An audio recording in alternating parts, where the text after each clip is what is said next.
na Rua Martins, todas as terças-feiras, para que pudessem realizar, além da experimentação da mediunidade, pudessem realizar o desenvolvimento da prática moral.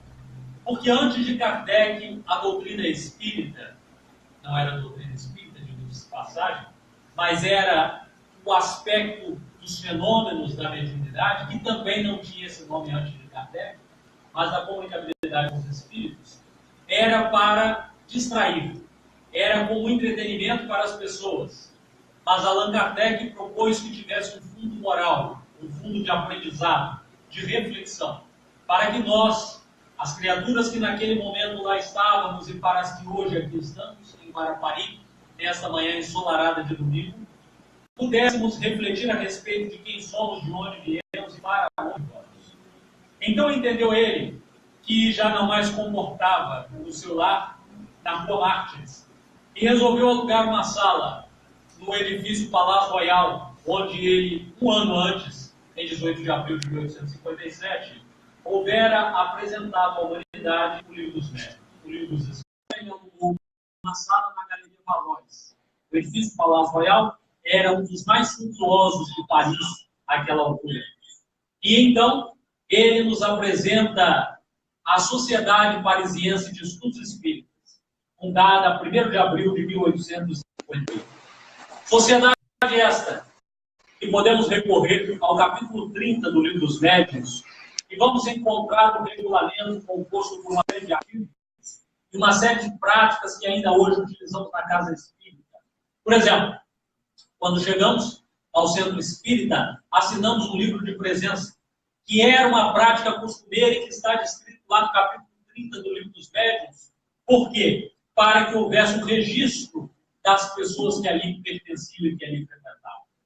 Passando por todas as autorizações devidas, a Sociedade Parisiense de Estudos Espíritas abre-se a 1º de abril de 1858. Passando por todas as práticas legais, porque diz Jesus, eu não vim derrogar, destruir as leis, mas sim dar-lhes cumprimento. Então o Espiritismo e a proposta cristã não pode fugir à legalidade. Desta maneira, com todas as autorizações, Allan Kardec nos apresenta a Sociedade Parisiense de Estudos Espíritas. E ele foi o seu primeiro presidente. Buscando ali naquele momento, as terças-feiras e posteriormente passaram-se para as sextas-feiras, a prática mediúnica, mas principalmente a prática de fundamentação moral da eternidade. Mas a trajetória do codificador apenas começava.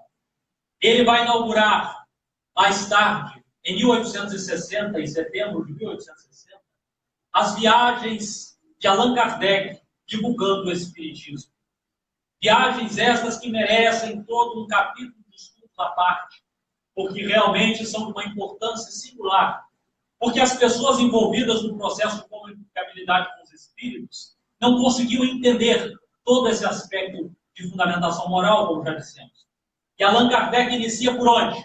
Por onde ele nasceu, na cidade de Lyon, em setembro de 1860. Ele que havia saído de Lyon há mais de 20 anos, retorna agora para que pudesse proferir palestras, esclarecendo a respeito do Espiritismo, esta doutrina nova, mas que trazia Jesus de volta no coração humano. E a partir daí, ele vai para os lugares mais pobres de Lyon, para as periferias, onde ali havia surgido a Sociedade de Estudos de Dobrou. E então ele encontra com um senhor, que era um homem muito simples, um chefe de oficinas, chamado Senhor Dejoux. E o Senhor Dejoux começa então a conversar com Allan Kardec e trocarem experimentações e informações a respeito do Espiritismo nascente. Que, diga-se de passagem, àquela altura, já se correspondia com centenas de agrupamentos por toda a parte do planeta, inaugurando-se com o primeiro grupo espírita, como o conhecemos, a Sociedade Parisiense de Estudos Espíritas. E então Allan Kardec vai disseminando este conteúdo e outras tantas sociedades espíritas são fundadas para que homens e mulheres pudessem estudar a prática do amor do Cristo à luz da doutrina espírita. No Brasil, a primeira casa espírita é inaugurada em 1865, na cidade de Salvador, pelo jornalista Luiz Olímpio Teles de Menezes, que, conhecendo a voz póstuma de Allan Kardec, através dos ensinamentos, póstuma porque havia passado, não no seu desenlace, mas passado pela Europa e chegado a esta pátria tupiniquim, ele resolve fundar na cidade de Salvador o primeiro agrupamento espírita, o Grupo Familiar de Espiritismo. E a partir daí temos o Espiritismo encontrando campo suficiente nesta terra, porque o Brasil é forjado sobre as expressões mediúnicas, com os nossos irmãos índios, com os caboclos nativos desta terra, que já experimentavam os fenômenos mediúnicos sem que conhecessem de mediunidade, que já tinham uma sintonia perfeita com o mundo espiritual, sem que pudessem ter a teoria que elucida os questionamentos. E o Espiritismo vai abraçando por todos os continentes, chegando aos corações humanos e promovendo uma transformação, uma metamorfose. Mas se voltarmos ao tempo, vamos encontrar na época de Cristo, os discípulos, quando inauguram na casa da sogra de Simão Pedro, o primeiro culto do Evangelho do Mar, que era o primeiro germe do cristianismo, onde eles ali resolveram trocar experiências de amor, de paz, de oração espiritual. Quando o mestre é aprisionado e levado ao Gólgota, e depois, quando ele reaparece na estrada de Emaús, luminífero aos discípulos, eles então resolvem fundar a Casa do Caminho, que era na estrada de Jope, uma estrada de 4 angulações, onde por ali passavam mulheres e homens que iam a pé, singrando de um ponto a outro, e que atravessavam durante muito tempo. E fundaram a Estrada do Caminho, como o próprio nome diz, o caminho, a Casa do Caminho, para abrigar, para socorrer almas aflitas, que pediam alimento do corpo, mas principalmente que pediam alimento da alma. A ideia era manter acesa e viva a mensagem do Cristo, para que ela não se apagasse. E assim aconteceu, ela não se apagou. E que vale dizer que nós temos as 7 maravilhas do mundo, e todas elas foram derruídas, as 7 maravilhas do mundo antigo. Mas a mensagem que ainda permanece viva é a mensagem da manjedoura do Cristo, que nem o tempo foi capaz de apagar. Nem todos os esforços dos impérios à época conseguiram destruir esta imagem que nos propôs e continua nos propondo uma mudança estrutural nas nossas vidas. Na Casa do Caminho, aqueles discípulos, aqueles homens e mulheres, propunham abrigar e socorrer os que necessitavam.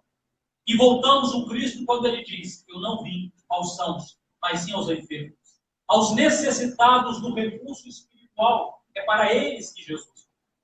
E hoje, quando completamos 15 anos da Sociedade Guarapari dos Espíritos, refletimos nestas pessoas que por aqui passaram, neste palco de amor, que trouxeram as suas dores, que trouxeram as suas alegrias.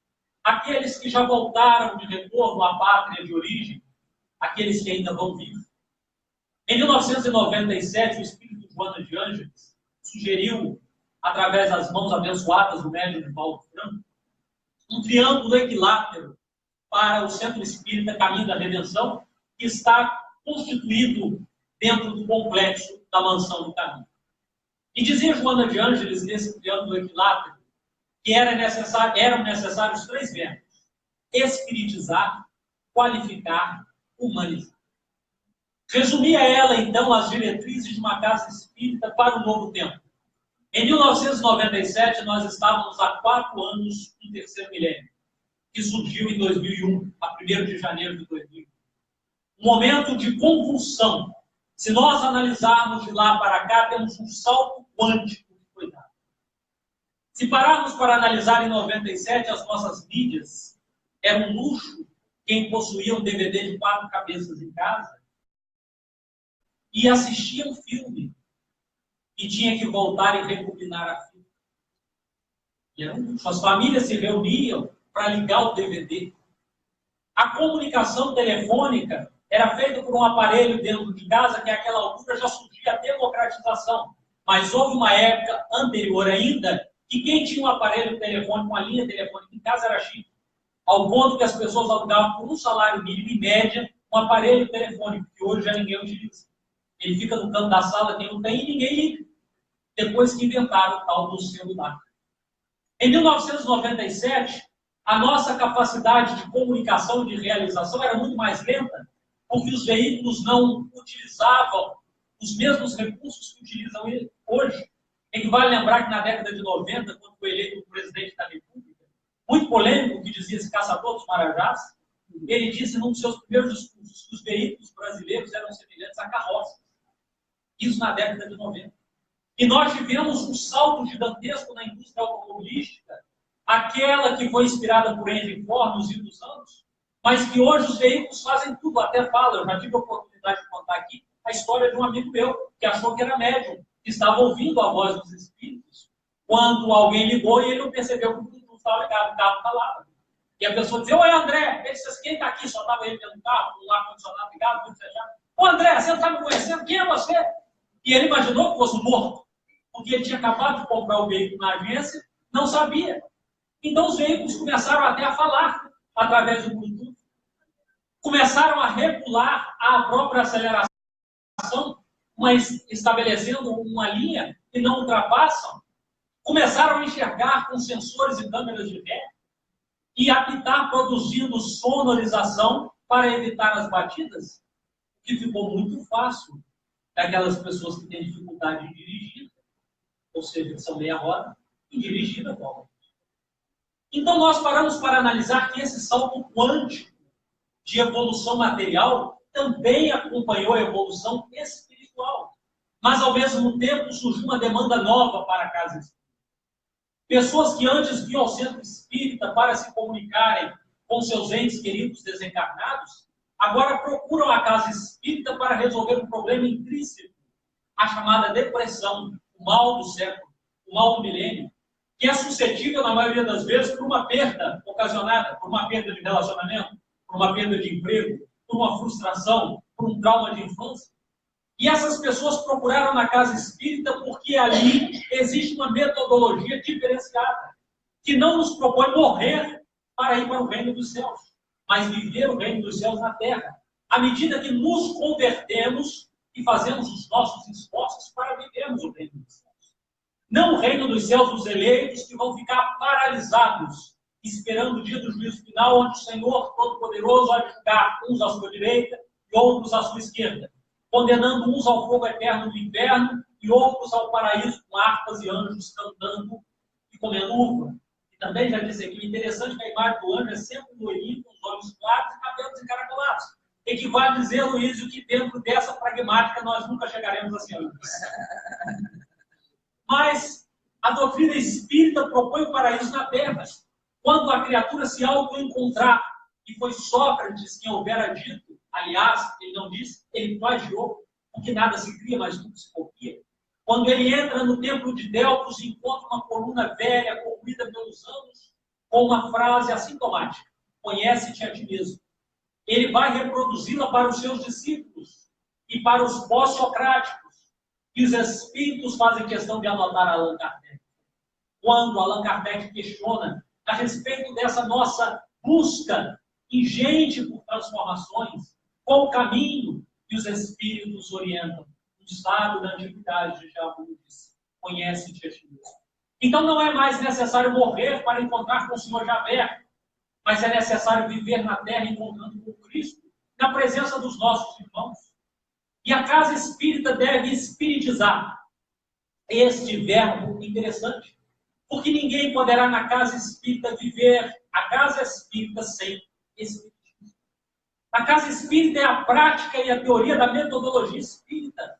Não pode existir casa espírita que não viva os preceitos da doutrina espírita.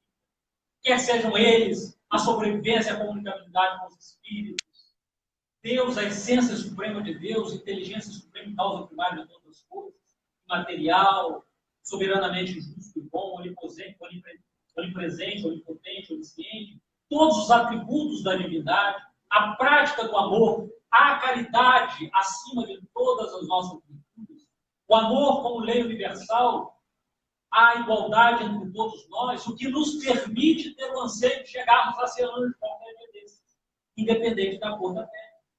Então a doutrina espírita vai se correlacionar com as diferenças e com as diversidades de opções, de humores, entendendo que cada criatura avança a seu turno e que ninguém poderá ser feliz por nós, porque ela é uma conquista própria. A pessoa diz assim para o líder religioso: mas meu irmão, eu serei feliz o dia que a minha esposa converter-se à minha religião. No Espiritismo não tem isso.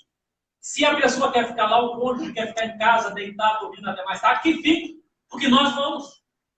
E a partir do nosso exemplo moral, nós começamos a arrastar, sutilmente.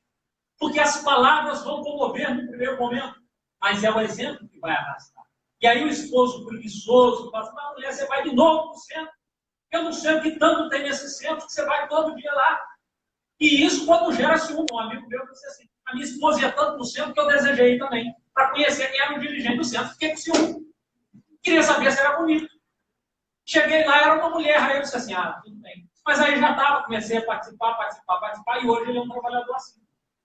Quantas e quantas vezes nós não tentamos nos paralisar na nossa individualidade?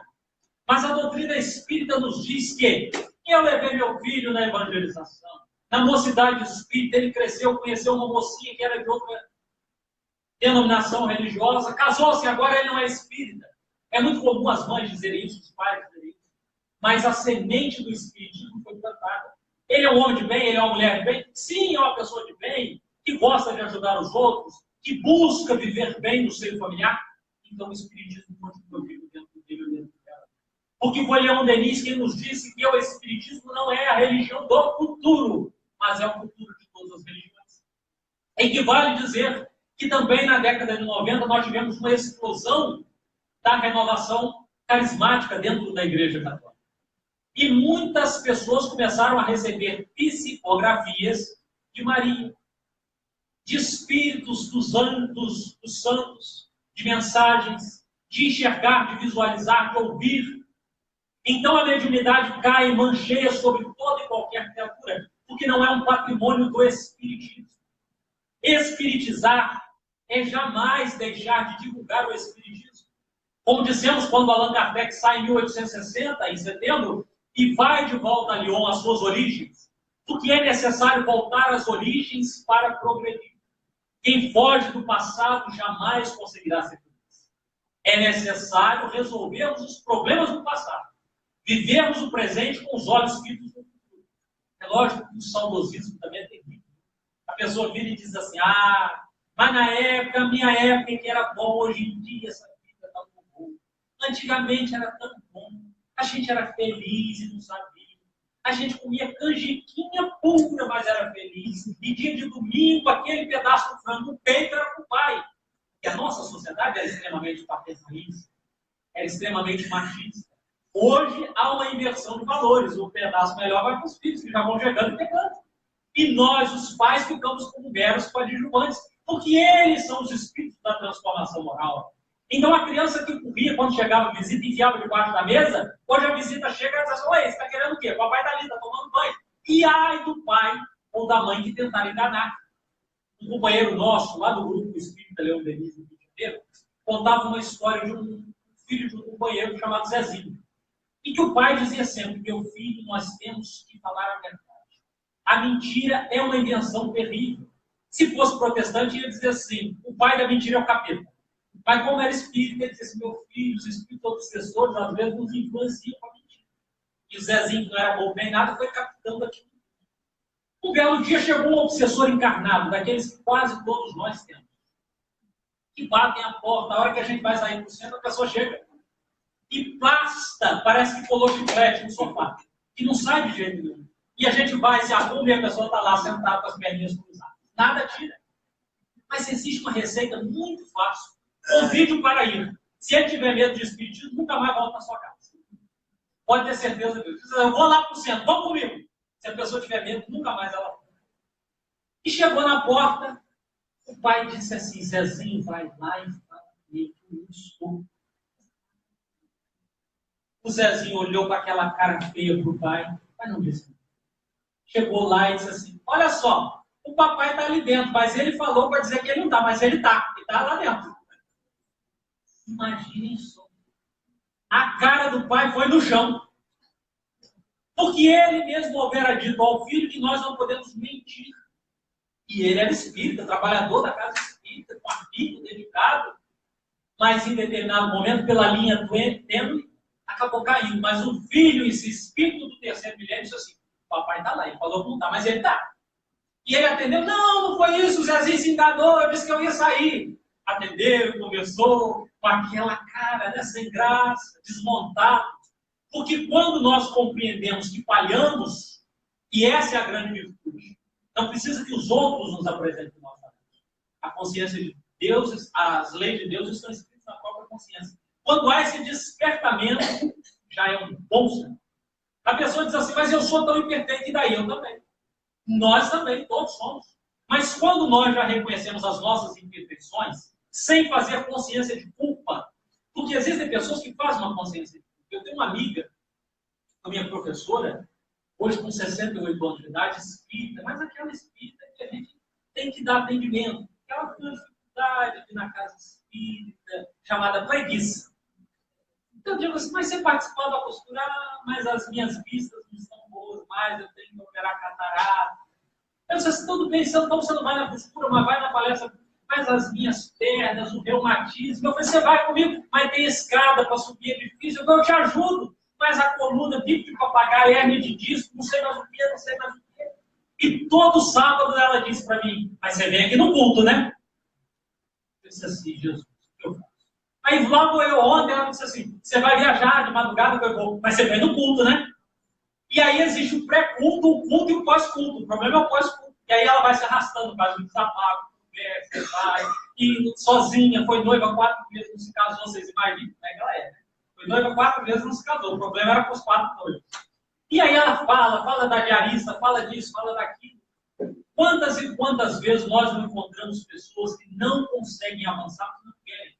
E ela me diz assim: mas eu nada sei. Eu disse assim: eu já ouvi essa frase.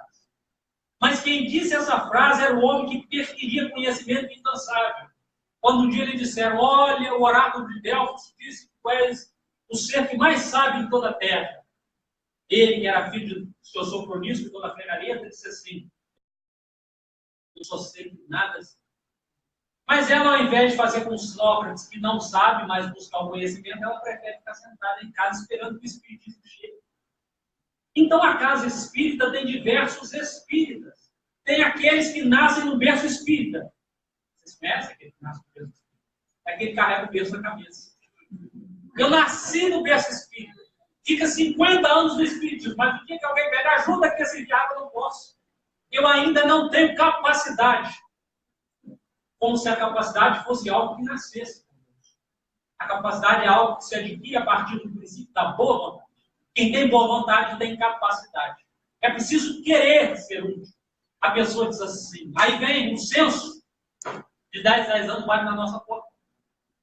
E aí, o rapaz vem com a roupa do IBGE, que também avançou hoje atrás ali, tá? E pergunta: qual a sua religião? Hein? Daquele espírito.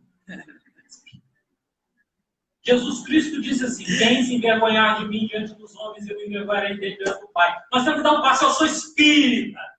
Se a pessoa arrepiar o cabelo do povo, melhor ainda, é médico. Diz Allan Kardec: quem sente maior ou menor intensidade é o presença do espírito, por isso mesmo é médico. Então é médico. E a gente vai doutrinar, vai falar de espiritismo para a pessoa, para o recenseador, oferece um copo d'água, conversa, daí a pouco ele vai sair dali perdendo todos os medos e desejos que tinha. Mas nós, muitas vezes, nos trancamos. Eu tenho um amigo querido por muitos anos. E ele disse assim: olha, Jefferson, você não pode falar que você é espírita. Porque esse negócio de espiritismo gera preconceito. Sabe qual era a religião dele? Ele era Ogã de Candomblé. E ele dizia para mim: eu sou espírita. Eu falei: você não é espírita, você é candomblessista. Não, eu sou espírita de alguns espiritismos. O seu lá é de mesa branca, o meu é de outro jeito. Tem o atabaque, o tambor. É outra coisa. Eu disse assim: não, você não é espírita. Ele disse assim: não, eu sou espírita. Até que um dia eu tive a oportunidade de convidá-lo para vir a uma palestra comigo. E chegando lá, os espíritos planejam tudo direitinho. Né? Era final de ano, o companheiro da casa espírita botou uma toalha vermelha. Quando nós entramos em comemoração ao Natal, eu falei, tá vendo? Não tem mesa branca. A mesa é vermelha. E aí? Como é que você vai dizer? Mas é outro espiritismo. E ele, depois de experimentar todas as técnicas do candomblé, converteu-se em agnóstico. E agora ele perde um tempo imenso na internet vendo vídeos de gnosticismo. E fala comigo assim, olha, mas esse negócio de Deus, eu não sei não, isso não existe não. Eu disse, mas você não dizia antigamente, falava os orixás, mas agora eu não sou mais. Quantas e quantas vezes nós não encontramos desafios pela vida? Pessoas que vão querer experimentar no espiritismo. Mas ser espírita, então me diga quais são as 6 dezenas da Mega Sena que vão ser sorteadas. Como se os espíritos se ocupassem com coisa tão fútil e desnecessária. Por que é tão fútil? Porque o desprazer do indivíduo não é jogar. Nada contra o jogo, quem quer jogar. Mas o desprazer é dizer assim, eu sonhar na Mega Sena, aplicar todo o dinheiro e viver de juros, porque é preguiçoso do gramado. Quer morrer. Aí Deus, que é soberanamente justo e bom, não vai permitir que ele tenha, porque é um retrocesso para a humanidade. Se ele dissesse assim, eu quero ganhar na Mega Sena, abrir uma empresa, gerar emprego, gerar dinheiro, não, eu quero viver de juros, comprar uma cobertura em Guarapari, quero comprar uma cobertura em Copacabana e ficar olhando o mar o resto da vida paralisado. Então Deus, que quer que ele ande, que ele sue, que ele sofra no calor, não vai permitir que ele venha. Porque muitas vezes a pessoa quer coisas que ela não está preparada para isso. Então, espiritizar é levar a mensagem do espiritismo por onde formos. Onde estivermos. Chega num velório, a gente, ao invés de chorar com a pessoa, fala assim, coitado, tão bom, foi para o céu, era bonzinho. Descansou. Igual agora, recentemente, desencarnou uma pessoa muito conhecida, uma senhora que já vinha numa enfermidade há 10 anos. Aí uma amiga minha me disse, fulano morreu, eu falei assim, eu estou sabendo, já foi até no velório inteiro. Ela disse assim, eu achei que eu estava dando a notícia em primeira mão. Eu falei, não, já voltei lá. Ela disse, descansou? Eu falei, não descansou não, vai trabalhar agora. Que isso? Eu disse assim, é. Porque quem pensa que morrer, descansar, não lê os evangelhos de Cristo. Eu trabalho até hoje, meu pai trabalha também. Então, se o Cristo, o governador do nosso planeta, trabalha até hoje, Deus, nosso Pai, trabalha na criação dos mundos, na constelação dos espaços infinitos. Nós, os preguiçosos, queremos morrer para descansar. Então, continua vivo, na labuta aqui, porque lá o trabalho é muito maior.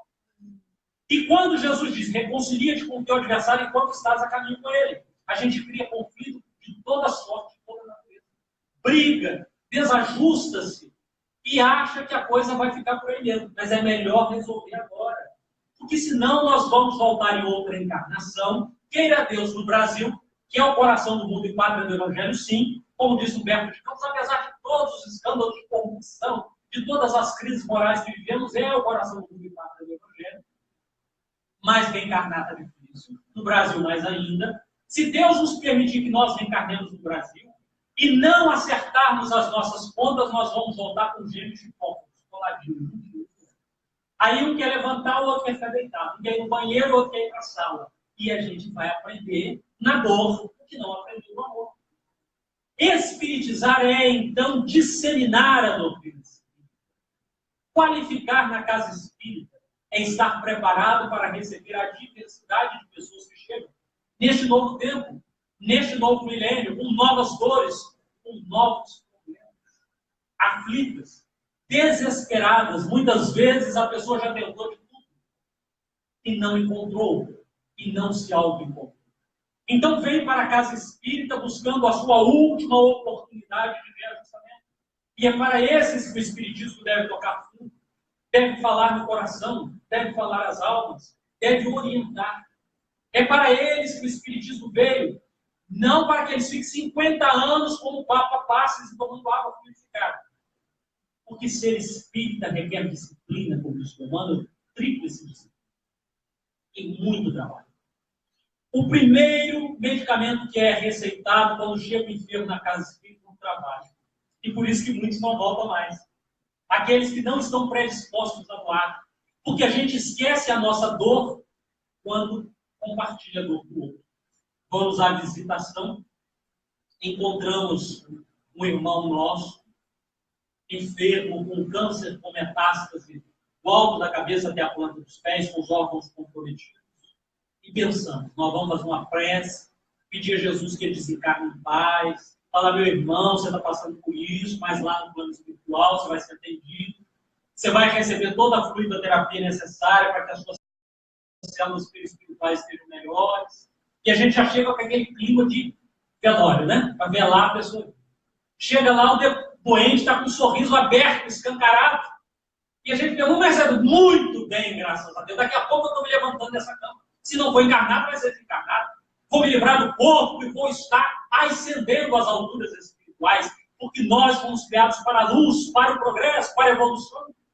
E nós que pensamos que ia levar consolação para quem ia desencarnar, esse indivíduo está pronto para a verdadeira vida.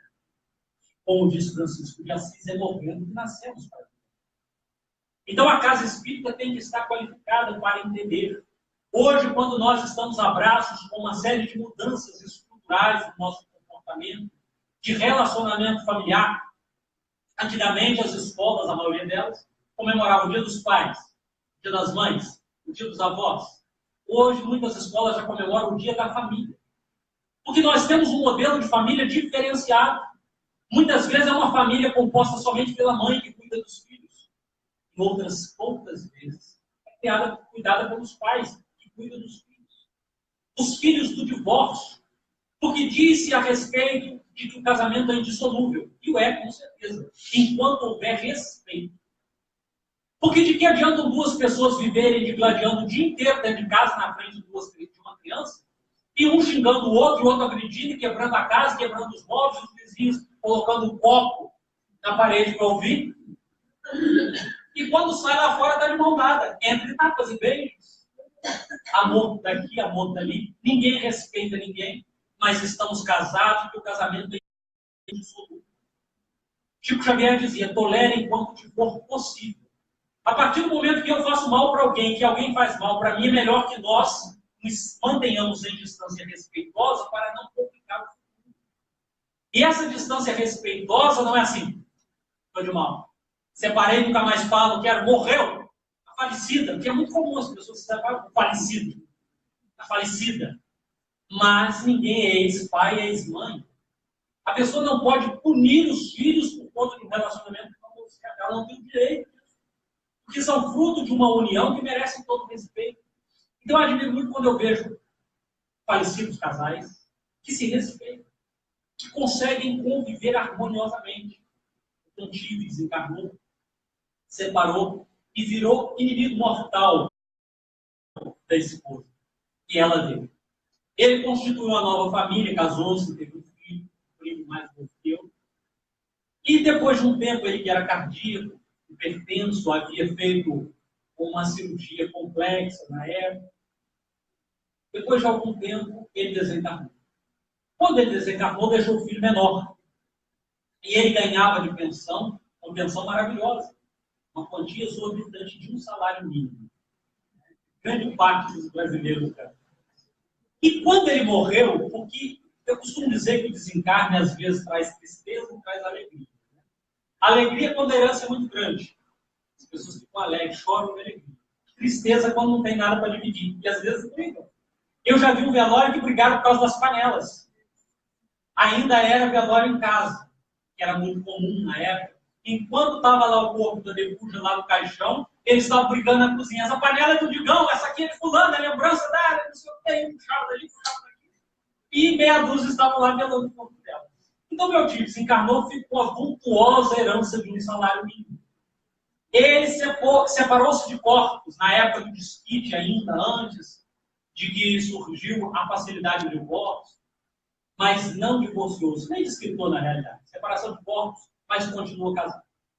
A esposa que ficou viúva, muito religiosa, mas que o odiava, e ele não menos a ela, resolveu então ingressar no INSS, esse instituto maravilhoso que todo mundo adora no Brasil, para ter direito à pensão do falecido.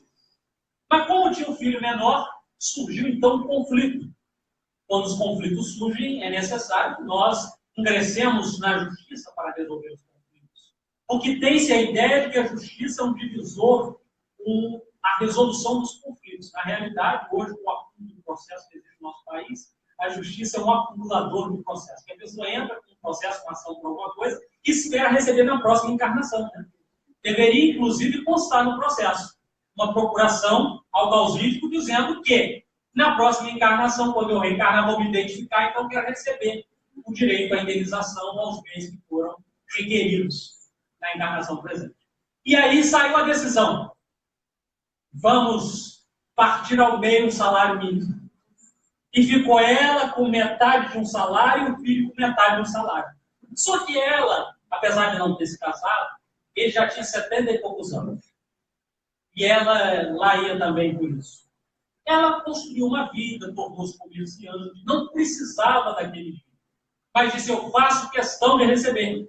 E até hoje, ela que não desencarnou, continua recebendo a pensão. Quando o filho for maior, a pensão foi em totalidade, aquela grande soma de um salário mínimo para ela. Então ela recebe um salário mínimo. Do marido que ela odiava, e que ele a odiava também. Vocês imaginam como é que isso é espiritualmente abençoado? Ele lá no plano espiritual deve abençoar ela, né? Eu imagino que esse dinheiro deve render. Ao invés do óbvio da viúva, ele deve ser desgraçado, está gastando meu dinheiro, do INSS, que eu sofri tanto. Mas são esses jogos pessoais que nós vamos criando. Então a casa espírita recebe públicos diversos. Meu pai tinha um amigo muito religioso, muito religioso.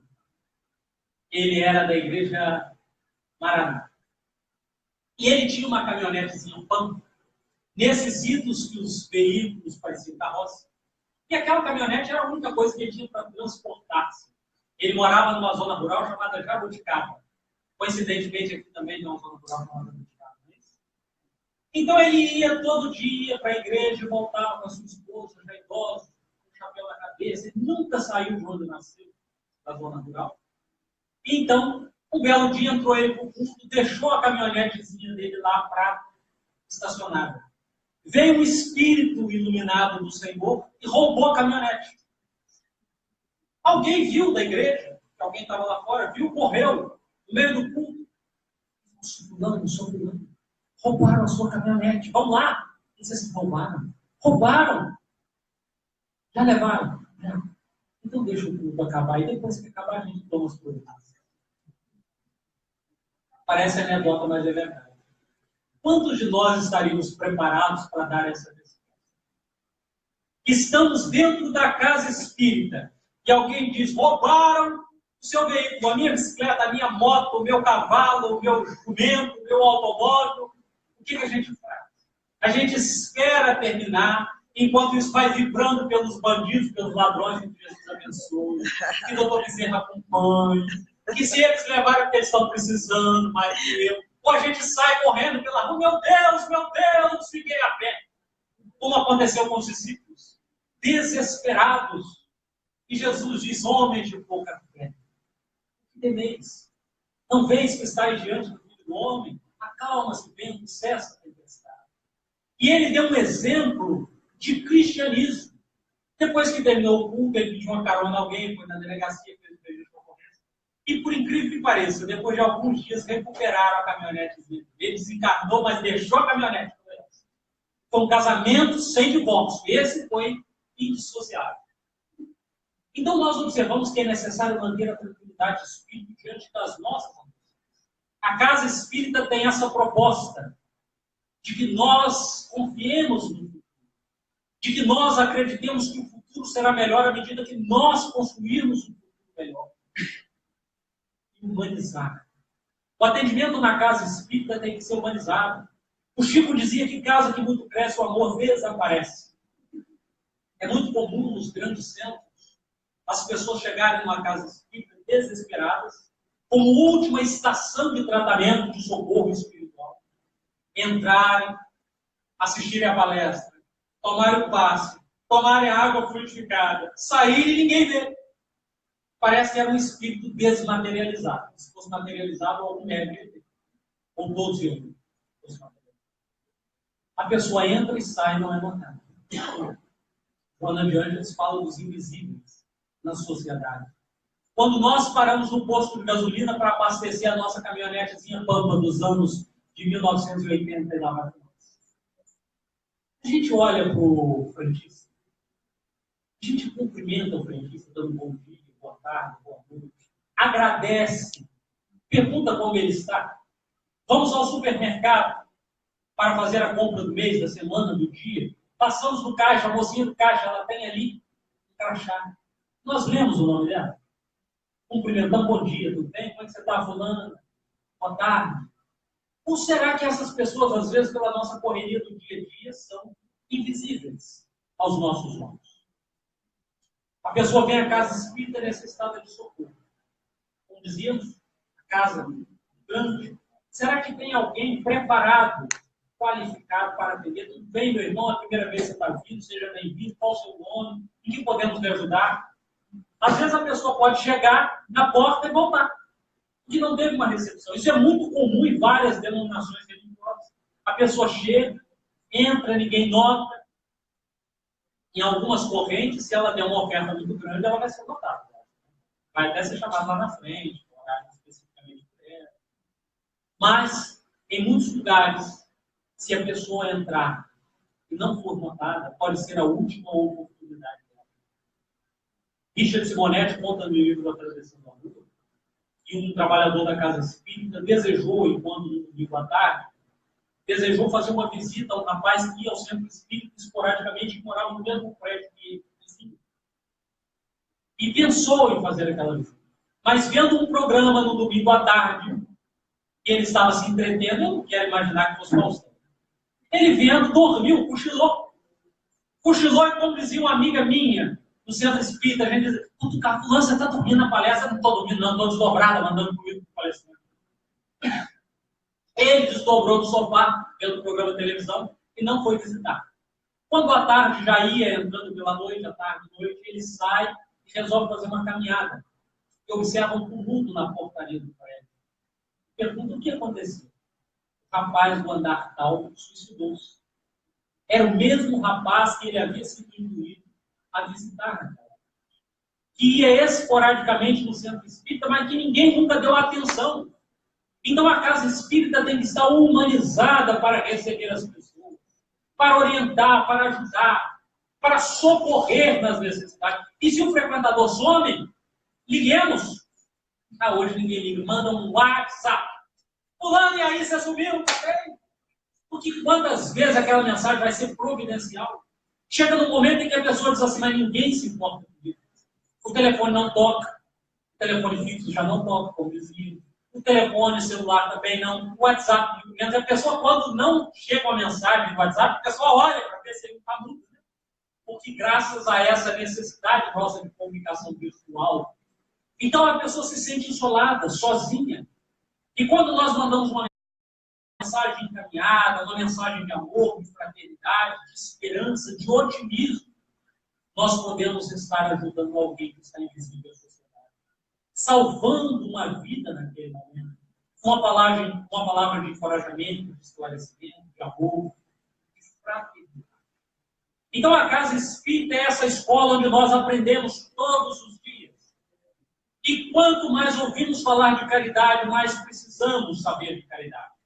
Não o ato simplesmente de doar o dinheiro, mas de doar-se, de amar-se, mas de amar-nos.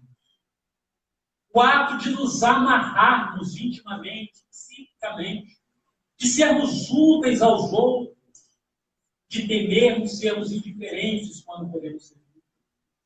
A casa espírita é um hospital. E a pessoa diz assim, mas eu não preciso ir ao centro espírita nas reuniões públicas, porque eu já sei as 1019 questões, já decorei todo, já li o Pentateuco Kardeciano, boa parte das obras de Chico Xavier, eu já li os livros do Aloísio, mas é aí que nós precisamos. Se precisamos absorver conhecimento, ou se precisamos repassar. Nenhum de nós está livre da vinculação à casa espírita. Não pode existir espírita dentro de casa ou espírita da internet. É preciso ir ao centro espírita. Porque em lugar nenhum nós encontraremos calor humano. Podemos estar assistindo a palestra através dos recursos que nos possibilitam hoje, distantes, através do Facebook, dos mecanismos de transmissão ao vivo. Mas se tivermos a oportunidade de ir ao centro espírita, que façamos. Porque o trabalho que é desenvolvido pela espiritualidade nas reuniões públicas é fantástico. Porque são feitas cirurgias, são feitos tratamentos espirituais enquanto nós estamos aqui. Os nossos recursos fluídicos são coletados e endereçados àqueles que mais precisam e a nós mesmos, que também somos os mais necessitados. Os espíritos colocam sentinelas espirituais para socorrer os espíritos que nós trazemos, necessitados de esclarecimentos. Mas André Luiz conta a história de que o frequentador da casa espírita, vítima de um processo de um obsessor terrível, ele, quando chegava ao centro espírita, o espírito não podia subir. Eram escadas, ele ficava lá embaixo, aguardando e recebendo os recursos necessários. E ele ficava na sintonia espiritual. Mas quando ele baixava o nível, o espírito que estava lá embaixo acompanhava, como diziam os antigos, não estava na capota e ia embora. Porque nós abrimos a casa mental. Então nós precisamos vir à casa espírita e levar a casa espírita para dentro do nosso quarto. Saímos daqui hoje, no primeiro dia da semana, fluidificados espiritualmente. Como dizem os nossos irmãos de outras denominações, abençoado, ungido, com os fluidos da espiritualidade superior, para que possamos levar para o nosso trabalho, para o nosso dia a dia, para a nossa escola, as atividades do amor, da fraternidade, o senso de esperança de um mundo novo que renasce. O Espiritismo é isso. E aí, quando repensamos nessa nossa vida moderna o papel da casa espírita, pensamos que não pode haver casa espírita sem amor. Porque Jesus Cristo resumiu todas as leis e todos os profetas no amar a Deus com todas as coisas e ao próximo como a ti mesmo. O Salmo 127, no versículo 1, diz: se o Senhor não edificar a casa, em vão trabalhos que a ele. A casa espírita não é uma construção de tijolo, tinta, cimento e areia. É muito mais do que isso. Há 15 anos, quando foi inaugurada a Sociedade Guarapari de Estudos Espíritas, a planta espiritual dessa casa já estava feita no plano espiritual. O planejamento, os atendimentos, os trabalhadores, toda uma programação própria. Então, a casa espírita, na realidade, é o resultado de um projeto espiritual, cujo assinante é Jesus. E nesta casa temos a tutela espiritual de Dr. Bezerra de Menezes e de tantos outros trabalhadores, que por aqui estão incansavelmente trabalhando diuturnamente neste ambiente. Quando as portas se fecham, o trabalho continua. Os espíritos vão absorver aqueles nomes que são colocados para a irradiação. E as nossas energias físicas são necessárias, nosso cuidado animal ainda é necessário para esses trabalhos de cura, de atendimento espiritual. Não estamos aqui por acaso, neste domingo, iniciando um mês de comemoração. Todos nós. É porque estamos numa programação própria do mundo espiritual. É lógico que o nosso livre-arbítrio permite-nos estar aqui ou estar lá fora, dormindo, fazendo qualquer coisa numa manhã de domingo. Mas se queremos nos modificar, se queremos nos melhorar para herdarmos a terra, como disse Jesus, os mansos herdarão a terra, neste novo tempo de regeneração, que já começa a partir do ano 2001, e por isso, em 97, Joana de Ângeles propõe espiritizar, qualificar, humanizar. Para que a casa espírita seja a igreja viva, como disse o apóstolo Paulo. E quando falamos de igreja, nos lembramos de Jesus. Porque ele realizava os seus cultos na barca de Simão Pedro, debaixo das árvores, na relva, por todos os lugares. Nos recordamos de Francisco de Assis, o segundo Cristo, aquele que vivenciou o exemplo de Jesus e fez da sua porciúncula um templo de amor, onde pessoas excluídas eram socorridas em nome do Pai. Nos recordamos de Mohandas Karamchand, Mahatma Gandhi, um pacifista que propôs o amor íntimo, a busca deste templo espiritual que reside dentro. E neste momento de aflições, nesse momento de tristezas em que o mundo vive, um poeta brasileiro falando de felicidade. Porque é muito comum as pessoas perguntarem o que é felicidade. Todos nós queremos ser felizes. Como dizemos agora há pouco, para uns é ganhar no prêmio da Mega Sena e não fazer nada. Para outros é aposentar-se. E aposentam e morrem. Para outros é se casar. Tem um ditado que diz, já no passado, a pessoa tinha um problema, casa que passa. Casar não resolvia tudo. Hoje já disse que se casamento fosse bom, não precisava de testemunhas. E são as inversões que nós vamos viver nessa sociedade moderna. Mas nós queremos felicidade. Moacir Franco, compositor da nossa música popular brasileira, escreveu uma canção que fala muito perfeitamente do que é felicidade. Diz ele: felicidade começa com fé, depois que tudo acabou. Felicidade, o que Deus quiser, eu fecho os olhos e vou. É preciso, às vezes, fechar os olhos com a certeza de que não estamos sozinhos, de que está ao nosso lado Jesus, os tutelados espirituais, os prepostos do Cristo, acenando que esta casa terá muitos e muitos e muitos, muitos, infinitos. Só depende de nós, do concurso de cada um. Quando o trabalhador está pronto, o trabalho aparece. Nós precisamos nos aprontar para receber o trabalho. Porque o trabalho é lei indelével que a criação divina nos permite para labutarmos. A casa espírita, assim como nós precisamos dela para o nosso tratamento, para tratarmos o nosso egoísmo, a nossa vaidade, o nosso ciúme, ela precisa de nós. Existem atividades que os espíritos não poderão fazer. Depende disso. A pessoa dirá assim: nossa, mas a casa espírita está limpinha, está limpinha, está certo. Não foram os espíritos que fizeram, depende do nosso passado. E que, além de fazermos, que mantenhamos o bom ambiente, que busquemos nos esforçar para fazer a nossa parte. E o mundo vai ser pelas mãos do nosso querido Chico. E a história não se assenta, o Luiz me dizia, não se assenta aqui em Guarapari. Mas em Itaperuna, com certeza se assenta. Diz Humberto de Campos que 3 valorosos companheiros foram incluídos a fundar uma casa. E eles, Ribeiro, Pires e Martins, desejaram, no plano físico, realizar essa construção espiritual.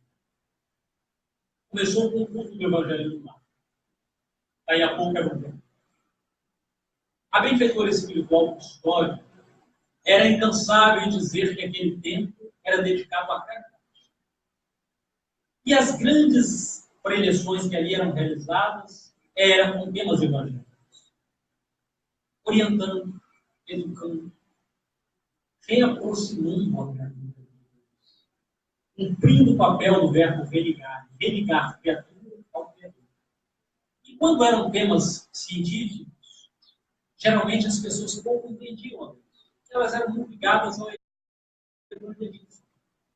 Quando se falava de William Cruz, Gabriel Deleuze, outros pensadores do Espiritismo, Alexander Aksakov, as pessoas não se interessam. Mas a caridade era o plano principal daquela coisa. Distribuição de sopas, campanha de agasalho, mocidade, evangelização, atividades variadas.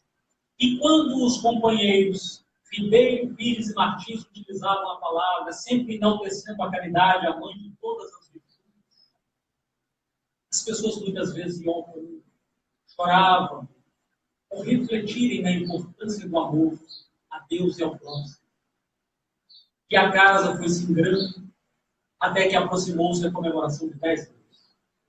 Era uma ocasião especial. Custódia pediu que realizassem oportunamente uma noite de muita conferência. Confraternizar, fraternizar uns com os outros. E eles começaram a preparar. Reuniram-se os 3 pilares encarnados da casa e estipularam que cada um apresentaria uma breve preleção. Um falaria sobre caridade e humanidade. O outro falaria sobre caridade e iluminação. O outro falaria sobre caridade e harmonia. A plateia estava lotada. Os expositores envolvidos pelo planejamento espiritual sentiam um clima de cordialidade e discorreram sobre a mensagem.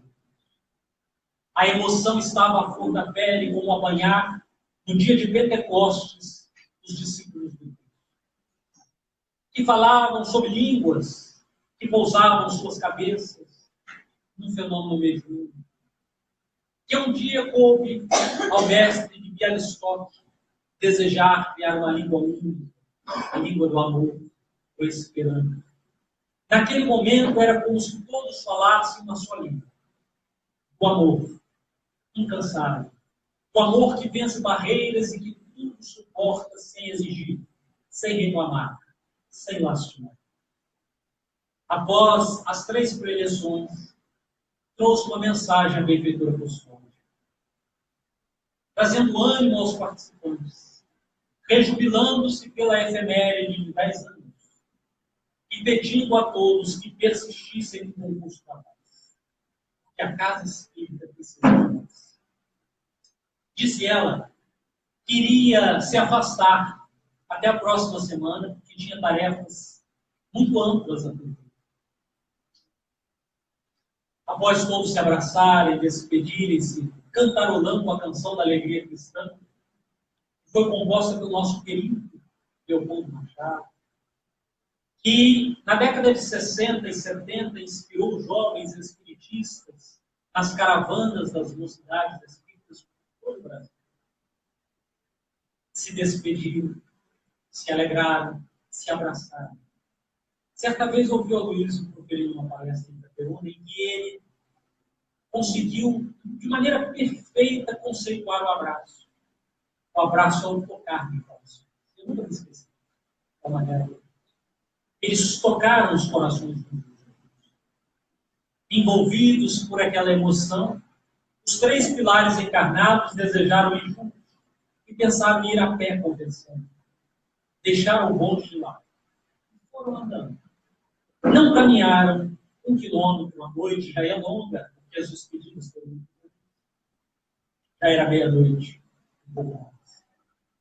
Apareceu-se uma senhora com os pés descalços, o rosto coberto por um manto negro, uma senhora que aparentava respeito, e pediu-lhes: qual dos 3 cavaleiros me permitirão pernoitar em sua casa? Eu venho de uma cidade distante e acabo por ter que ir a outra cidade, mas não tenho condução essa noite. Não tenho onde pernoitar e peço-vos que me permitam dormir em uma da residência dos cavaleiros. Eles fizeram uma pausa profunda e logo depois saiu o ribeiro dizendo: eu não posso, minha senhora. Minha esposa não compreenderia levar uma mulher para dormir em nossa casa.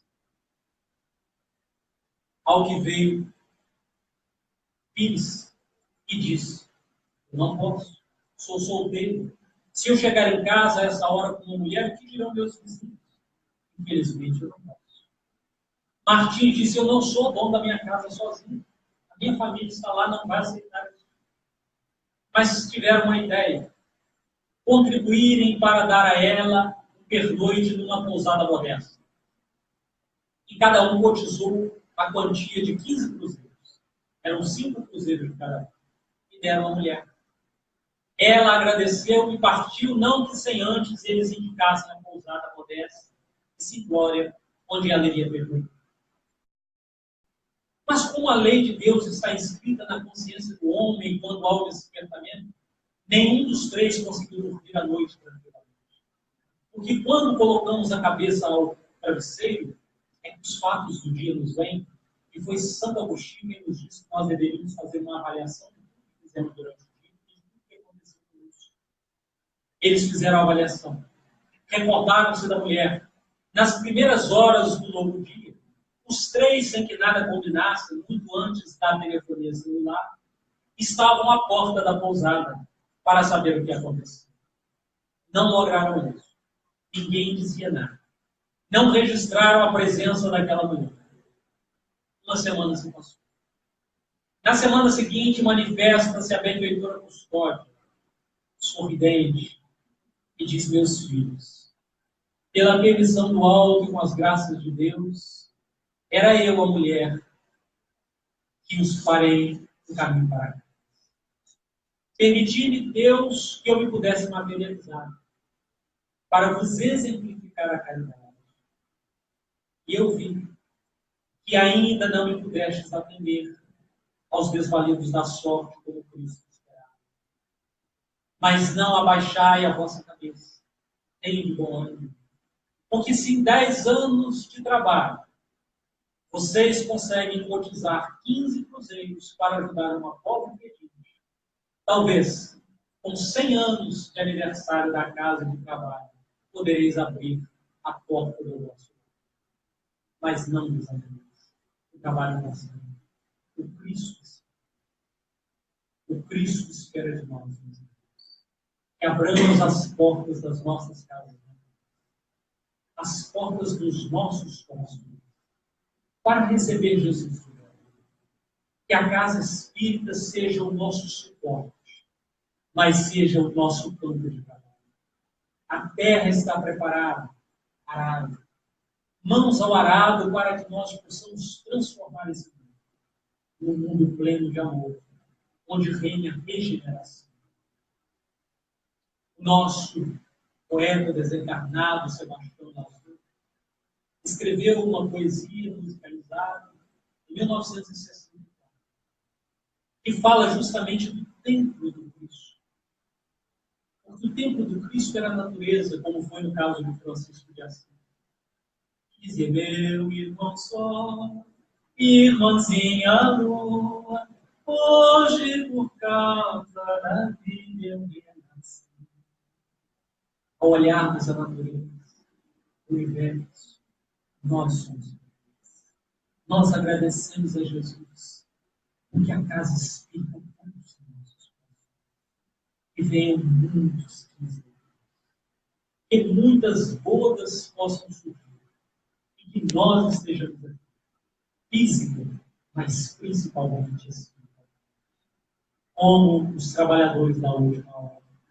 E dizia Sebastião Dalzot que Jesus um dia convidou homens e mulheres do mar da Galileia, pescadores humildes e simplórios, como aconteceu com o Senhor Deju, presidente da Sociedade Espírita de Brotas, mecânico, chefe do oficinas, que reuniu-se com o codificador, o pedagogo, Allan Kardec, e que ambos mostravam que a casa espírita respeita a diversidade, um pedagogo e um operário.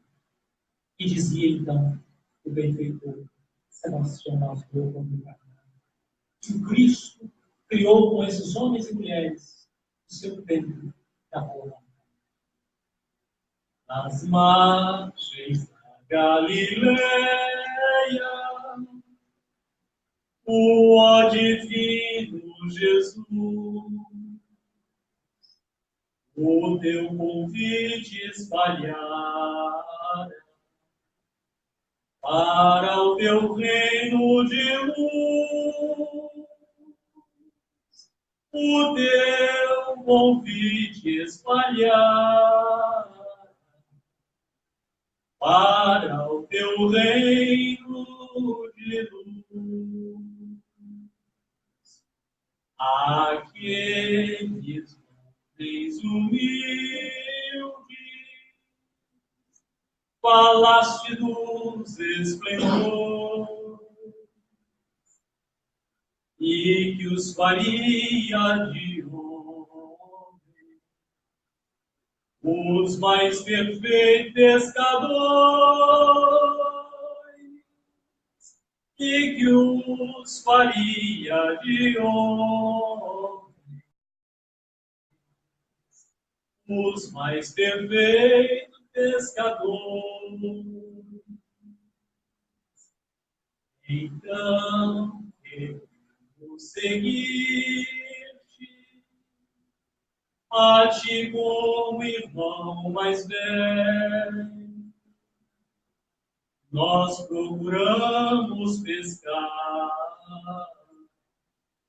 em nome do Evangelho. Nós procuramos pescar em nome do Evangelho, pregando toda parte a paz do Consolador, chamando os nossos irmãos, lançando a rede do amor, chamando os nossos irmãos, lançando a rede do amor. Senhor Jesus, nesta hora em que os nossos corações, nós te agradecemos, Senhor, por esta bênção mimetizante, por este tempo consagrado ao Espiritismo, pelo teu amor através das luzes da vida. Bendito seja, Senhor, por estes 15 anos comemorados e por todos aqueles trabalhadores que aqui hoje são lembrados. Permita-nos, ó Mestre Jesus, que levemos a nossa cruz ao Gólgota da nossa existência, com gratidão pela simplória inteligência que nos concede, Senhor. E aqui, alicerçada nessas bases espirituais, nas terras de Guarapari, agradecemos-te por que podemos sorrir quando o mundo nos pede chorar. Muito obrigado, Senhor, por que podemos trabalhar. Trabalhar o ser ainda velho que teima existir dentro de nós, mas porque ouvimos a tua voz. Muito obrigado, Senhor. Voz que fala de esperança, de bonança, do idoso à criança. Voz de ternura que rompe todos os grilhões da amargura e nos prepara para a terra santa, verdadeira e pura, a terra da regeneração. Neste momento em que se comemoram todas este templo de amor, nós te agradecemos pela doutrina, porque estás conosco a todo momento, pelas luzes que divisamos no azul singelo firmamento. Muito obrigado, Senhor. E assim como um dia seu Joaquim sonhou, nós aqui estamos para trabalhar e burilarmos o mundo que herdamos. Bendito seja, Senhor. Nós te pedimos que o nosso sonho permaneça e que a nossa esperança continue acesa na noite escura e turbulenta da nossa existência. Por toda a clemência, muito obrigado, Senhor. Por este ambiente que aqui sentimos, que vibramos, porque os benfeitores nos persuadem a trabalhar incansavelmente no bem, para todo aquele que aqui aporte, para todo aquele. Permita, Senhor, que nós possamos abrir as portas dos nossos corações, dos nossos lares, e que as nossas orações rompam o espaço e cheguem onde se encontram os nossos irmãos malignos, nos hospitais desamparados e esquecidos, nos presídios reparando os erros cometidos, nos orfanatos pelos seus pais abandonados e entristecidos.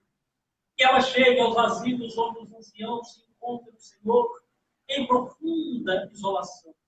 Mas que nós agradeçamos a Ti por tudo que recebemos, porque estamos hoje, Senhor, na sociedade de estudos espíritas Guarapari. Muito obrigado por tudo que nos deste, por tudo que nos dás, pela bênção sublime da paz, evitando a guerra. E te pedimos que permaneça por todos os recônditos deste nosso imenso planeta azul, o planeta Terra. E que as moradas celestiais que se abrem nesse momento sejam uma cantada dos benfeitores mortais, dizendo que muitos anos hão de vir e que nós todos poderemos estar aqui com os trabalhadores da última hora, da tua vinha de amor. Por tudo, muito obrigado, Senhor, pelo teu amor, santo e divino amor, em expressão de mil amores. Muito obrigado, Senhor. Muito obrigado, Senhor. Muito obrigado, Senhor. Feliz 15 anos. Feliz mês de comemoração. Que Jesus permaneça.